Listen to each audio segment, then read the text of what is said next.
আসসালামু আলাইকুম।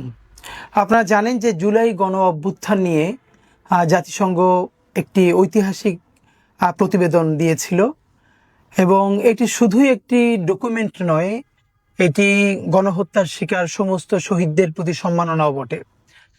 আমরা প্রত্যাশা করেছিলাম যে একমাত্র বাংলাদেশের একটি ফ্যাসিস্ট দল আওয়ামী লীগ, যার গণহত্যার প্রমাণ হিসেবে জাতিসংঘ এই প্রতিবেদনটি দিয়েছে, যেটা বাংলাদেশের আর কোনো দলের সাথে এটা ঘটেনি। সুতরাং সেই প্রতিবেদনটা বাংলাদেশের প্রত্যেকটি স্কুল, কলেজ, মাদ্রাসা, ইউনিভার্সিটি, লাইব্রেরিতে থাকা দরকার ছিল। আওয়ামী লীগ এখানে মাফিয়াতন্ত্র কায়েম করে কিভাবে একের পর এক গণহত্যা করলো এবং সর্বশেষ জুলাইয়ে গণহত্যা পরিচালনার মধ্যে দিয়ে এখানকার শিশু, কিশোর, বৃদ্ধ থেকে শুরু করে নারী পুরুষ নির্বিশেষে গণহত্যা চালিয়ে তারা দিল্লিতে আশ্রয় নিল এবং বাংলাদেশকে রক্তের সাগরে ভাসিয়ে দিল। জাতিসংঘের এই ডকুমেন্টের মধ্য দিয়ে এটির একটি ঐতিহাসিক সত্যতা প্রমাণিত হয়েছে।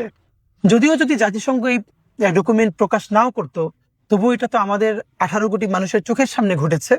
তবুও আমরা মনে করি যে আন্তর্জাতিক এই সংস্থাটির প্রতিবেদনের মধ্য দিয়ে এটির একটা আন্তর্জাতিক স্বীকৃতি মিলল যে আওয়ামী লীগ একটি গণহত্যাকারী সংগঠন এবং বাংলাদেশে কিভাবে লাশ পুড়িয়ে দেওয়া হয়েছে শুধু নিজের ক্ষমতা এবং দিল্লির আধিপত্যবাদ টিকিয়ে রাখবার জন্য।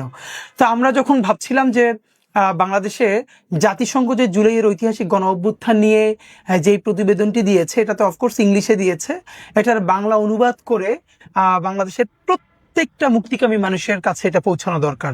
সেই উদ্যোগের অংশ হিসেবে আমরা আজ থেকে প্রায় 4-5 মাস আগে ইনকিলাব মঞ্চের উদ্যোগে এই প্রতিবেদনটির বাংলা অনুবাদ করি, যে জাতিসংঘ প্রতিবেদনে জুলাই অভ্যুত্থান, মানবাধিকার সংকট ও সমাধান। জাতিসংঘ যেই ইংরেজি ডকুমেন্টটি দিয়েছে, প্রতিবেদনটি দিয়েছে, আমরা ইনকিলাব মঞ্চের উদ্যোগে আমরা বেশ গুরুত্ব দিয়ে এবং সর্বোচ্চ সতর্কতার সাথে আমরা খুব ভালো অনুবাদ করবার চেষ্টা করেছি এবং অনুবাদটার আমরা 3টা রিডিং করেছি, first reading, second reading, third reading. এবং আমরা একটা যেটা ব্যতিক্রম করেছি সেটা হলো অনুবাদটা যাতে কারো কাছে কখনো মিসলিডিং মনে না হয়, এই জন্য আমরা প্রত্যেকটা জায়গায় ইংলিশ টেক্সটকে সাথে রেখেছি। জাতিসংঘের যেটা মূল ইংলিশ টেক্সট তাদের প্রতিবেদনে, সেই ইংলিশ টেক্সট রেখে রেখে আমরা এরকম বাংলা অনুবাদ করেছি, যাতে কেউ চাইলে ইংলিশ থেকে বাংলা অনুবাদটা ঠিক আছে কিনা এটা ক্রস চেক করে দেখতে পারে।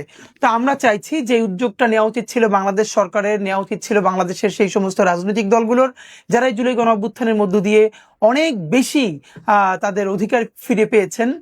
যদি জুলাই বেঁচে না থাকে তাহলে বাংলাদেশের আজকের অধিকার, ইনসাফ, স্বাধীনতা, সার্বভৌমত্ব তো বেঁচে থাকবে না। আমরা প্রত্যাশা করেছিলাম সেটা হবে, কিন্তু হয় নাই। আমরা পুরো টাকাটা ঋণ করে যে প্রকাশনী সংস্থা তারা আমাদেরকে একটা সহযোগিতা করেছে, ঋণের উপরে আমরা এই প্রতিবেদনটার বাংলা অনুবাদ করেছি। এই পর্যন্ত আমাদের একটি ঐতিহাসিক দায় ছিল শহীদদের প্রতি সম্মাননা জানাতে, তাদের পরিবারের প্রতি সম্মাননা জানাতে।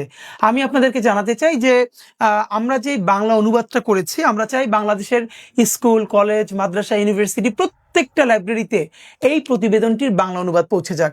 আমরা চাই মুক্তিকামী সমস্ত মানুষের হাতে হাতে এই প্রতিবেদনটা থাকুক, তারা জানুক যে আন্তর্জাতিক সম্প্রদায় বলছে যে এই জুলাইয়ে আওয়ামী লীগ কিভাবে গণহত্যাটা করেছে।